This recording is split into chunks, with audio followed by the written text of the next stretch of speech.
नाही, खूप उत्तम फिलिंग आहे. म्हणजे मला खूपच उत्तम प्रतिसाद मिळतो. मी परवा का तेव्हापासून फिरतोय मुंबईभर. आज पहिल्यांदा नवी मुंबईला आलो. अशी लोक भेटल्यावर म्हणजे, आणि मला वाटतं ही भावना सगळीकडे आहे की कुठेतरी मुंबई आणि महाराष्ट्र एकवटलंय.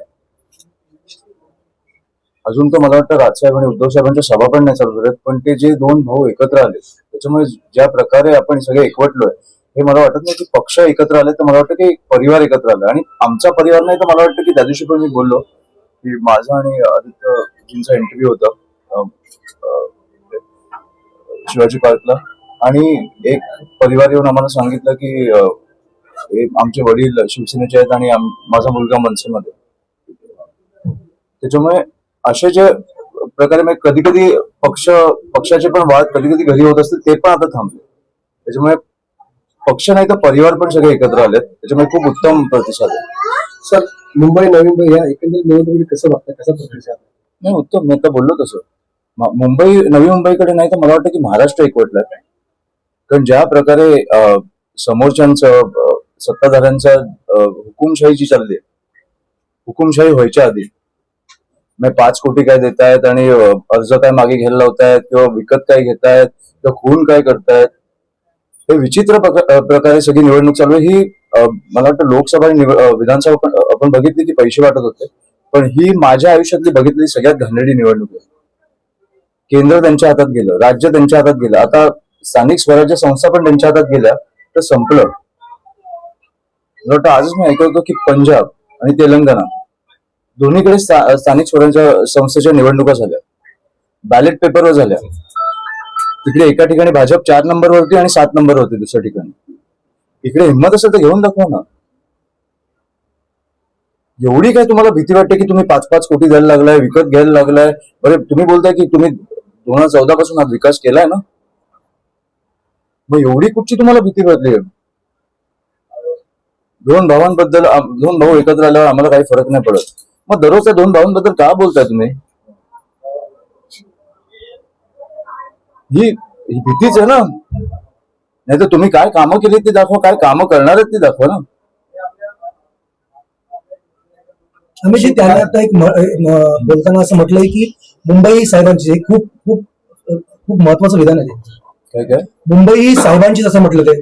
आता एक आता तुमच्याशी बोलताना म्हटलंय ते भावनिक, खूप लोक भावनिक झाली आहेत. मला वाटतं मुंबई नाही तर महाराष्ट्र दोन्ही साहेबांचा आहे. कारण कुठेतरी मुंबईला महाराष्ट्रापासून दूर करण्याचा प्रयत्न केला जातोय. ज्या प्रकारे आपल्याकडे लोंढे येत आहेत. मी आज इंटरव्ह्यू मध्ये पण बोललो की जिकडे तुम्हाला मराठी मुसलमान दिसेल किंवा मराठी गुजराती दिसेल किंवा मराठी बोलणारा गुजराती, तिकडे तुम्हाला कधीही तुम्हाला दंगली दिसणार नाही किंवा कधीही मराठी गुजराती वाद दिसणार नाही. पण जिकडे गुजराती तुमच्या घरी येऊन बोलतो की इकडे काय खायचं, तुम्ही इकडे फिश नाही खायचं, इकडे मटण नाही खायचं, इकडे नॉनव्हेज नाही खायचं, तुम्हाला राग नाही करणार.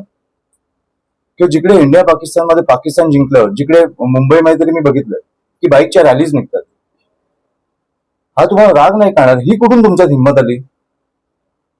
हे तुम्ही पाकिस्तानला जाऊन करू शकता का? आपला देश जिंकलं. ह्या लोकांच्या विरोधात बोलायचं नाही आपण. हे आमचं हिंदुत्व आहे. आम्ही सगळ्यांना सांभाळून घेतो, पण मराठी माणूस पहिला, त्याला प्राधान्य मिळालंच पाहिजे. नोकऱ्यांमध्ये, शिक्षणामध्ये त्याला प्राधान्य मिळालंच पाहिजे. तुम्ही इतर देशात नाही, मला वाटतं की प्रत्येक राज्य किती लोक घेऊ शकतो ह्याची एक मर्यादा असते. ती तुम्ही मर्यादा पार केली तर सगळ्या तुम्ही जी सिस्टम लावली ती कोळमळणार. हे आपल्याला कळलंच पाहिजे. हे आता नवी मुंबई मध्ये पण होतंय की बाहेरनं तुम्हाला जी चांगली दिसते, आतनं काय वाट लागली आहे ना, हे आपल्या सगळ्यांना माहिती आहे. नवीन गुजराती कॉम्प्लेट वाटले जात आहेत.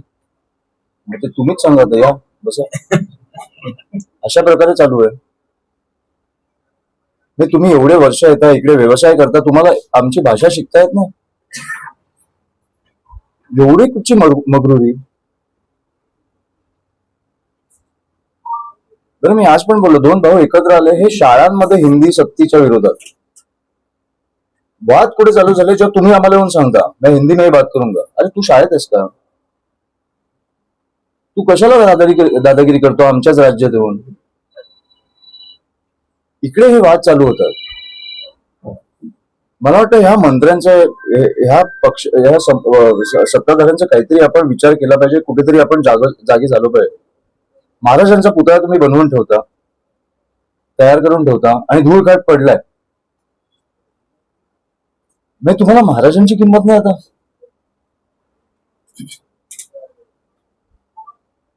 कशासाठी मग हे तुमचे अंतर्गत वाद असल्यामुळे ह्या गोष्टी तुम्ही कशाला करताय? त्याच्यामुळे मला ह्या गोष्टींचा खूप मी ह्या राजकीय करिअरमध्ये बघितलेली सगळ्यात घाणेरडी निवडणूक आहे. दोन आणि इकडे मला वाटतं की महाराष्ट्र आणि मुंबई, नवी मुंबई हे सगळे जागे झाले पाहिजेत. मला वाटतं आपल्या भविष्यासाठी कुठेतरी आपण जागे झालो पाहिजे. मी काय बोलू याच्यावर मला वाटतं की पत्रकार म्हणून तुम्ही बोलला पाहिजे. शेवटी कसं आहे की मी राजकारणी असेल पण मी माणूस आहे. तुम्ही पत्रकार असेल पण माणूस आहे. तुमचं शहर कुठे चाललंय हे तुम्ही सांगितलं पाहिजे ना, आणि ओरडून सांगितलं पाहिजे, जनतेला जागा केलं पाहिजे. कुठेतरी आपली एक जबाबदारी ना की आपण पुढच्या पिढीसाठी काहीतरी करतोय. आपण घरी जाऊन काहीतरी एक उत्तर देणं लागतो की आपण आपलं शहर कुठे चाललंय. आणि मी पत्रकार म्हणून माझी एक जबाबदारी मी पार नाही पाडत आहे. तुमच्याबद्दल नाही बोलत आहे, मी इन जनरल बोलतो. राजकारणी म्हणून पण आम्ही तेच बोंबलून सांगतोय.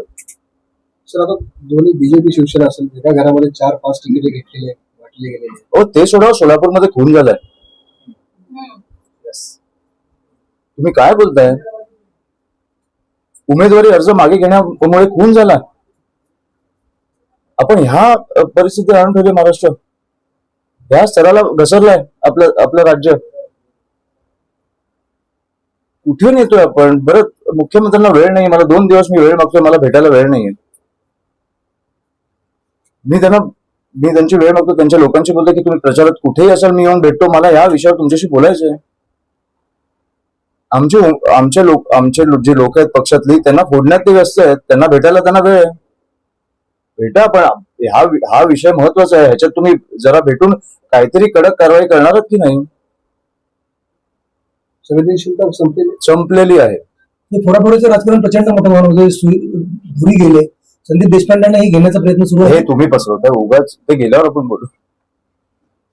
सर, मी आज भेटलो, ते प्रामाणिक मला वाटतं राज समर्थक आहेत. मला तुम्ही उगाच काहीतरी. मी काल प्रचारात होतो. मी शाखा व्हिजिट नंतर घरी जाताना मी कुठची तरी न्यूज वाटते की हे पण निघतात. असं तुम्ही काही पसरवणार, मी उत्तर नाही देऊ शकत ना त्याच्यावर. सर, अनेक महापालिकांच्या निवडणुका आहेत, बिनविरोध देखील निवडून आलेले आहेत. तुम्ही काय प्रतिक्रिया व्यक्त कराल? खूपच घाण,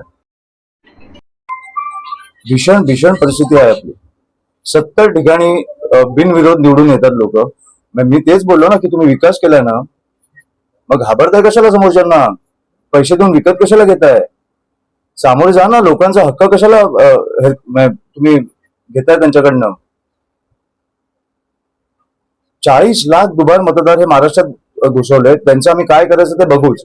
पण तुमचा आमचा मतदानाचा हक्क का तुम्ही आपण त्यांना हे दान करतोय?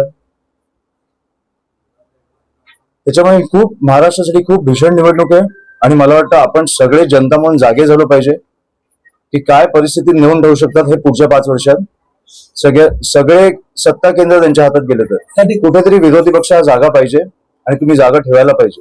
आणि आता 2 भाऊ एकत्र आल्यामुळे मला वाटतं ते जागा राहील. त्या ठिकाणी नोटाचा वापर करून निवडणुका घ्यावी असं तुमचं मत? कुठे? हो. मी विचार करत होतो की सगळे उमेदवार अर्ज मागे घेतल्यावर नोटा आहेच ना. आपण उमेदवार वर्सेस नोटा का नाही करू शकत? त्यांच्या नोटा वेगळ्या आहेत. नवी मुंबईचं पण हा का नाही आहे? हा कायदा नाहीये का? मग बिनविरोध कशी सर्वोदय गेले. हा, कोर्ट आणि निवडणूक आयोग सगळं आपल्याकडे हे झालं पाहिजे. कारण नोटा आपण पर्याय देतो. पहिल्यांदा नोटा जिंकेल. नाशिकची अजून थोडी बाकी आहे. पण मी तुम्हाला सांगतो, पुण्यात फॉर एक्झाम्पल तुम्ही घेतलं तर प्रत्येक शहराला 15% हे रस्ते पाहिजेत. एक शहर काम करायला नाही. पुण्यात 7% रस्ते उरले पॉप्युलेशनच्या अकॉर्डिंग. हे तुम्ही कसं सुधारणार आहात? नवी मुंबईचे आकडे मला वाटतं तुम्हीच काढा. खूप गंभीर परिस्थिती आहे. मी तुम्हाला एवढंच सांगायला हवं की कुठेतरी जागे व्हा. पत्रकार म्हणून लोकांना जागा करा. मला वाटतं लोक हे ह्या प्रकारची निवडणूक बघून लोक पण थक्क झालेत. त्याच्यामुळे दोन भाऊ एकत्र आल्यामुळे मुंबई पण एकवटली आहे आणि ह्या प्रकारची निवडणूक बघून ते पण ठक्क झाले की असं आम्हाला पसंत नाहीये. आम्ही पण लोकांपर्यंत पोहोचतो, तुम्ही पण पोहोचा. 29 महानगरपालिकांच्या निवडणूक आहे. भारतीय जनता पार्टीमधून अनेक दिग्गज नेते ठामपणे सांगतात 26-27 जिंकणार. काय बेस तरी काय 26-27 जिंकण्याचा बेस काय? पण मुख्यमंत्री निवडणूक झालेल्या डावसला निघतायत 17 तारखेला. हा ओव्हर कॉन्फिडन्स आहे की तुम्ही हरणार आहात की मला हे कळलं नाहीये. हरणार आहात म्हणून निघताय की ओव्हर कॉन्फिडन्स म्हणून निघतायत. सो 17 तारखेला 16 तारखेला रिझल्ट आल्यावर 17 का 18 तारखेला ते डावसला निघतायत. याचा आपण विचार आपण केला मुंबई राखतो असं स्पष्टपणे सांगा तुम्ही. राखायलाच पाहिजे. मुंबई नाही तर नवी मुंबई, पुणे, ठाणे, नाशिक, आपण महाराष्ट्र राखायलाच पाहिजे. 29 आपल्या महानगरपालिका स्थानिक स्वराज्य संस्था आपण राखायलाच पाहिजे. याच्यात काहीच दुमत नाही. आणि मला वाटतं सोलापूरचा विषय बघून तर मला वाटतं लोकांचे डोळे उघडले.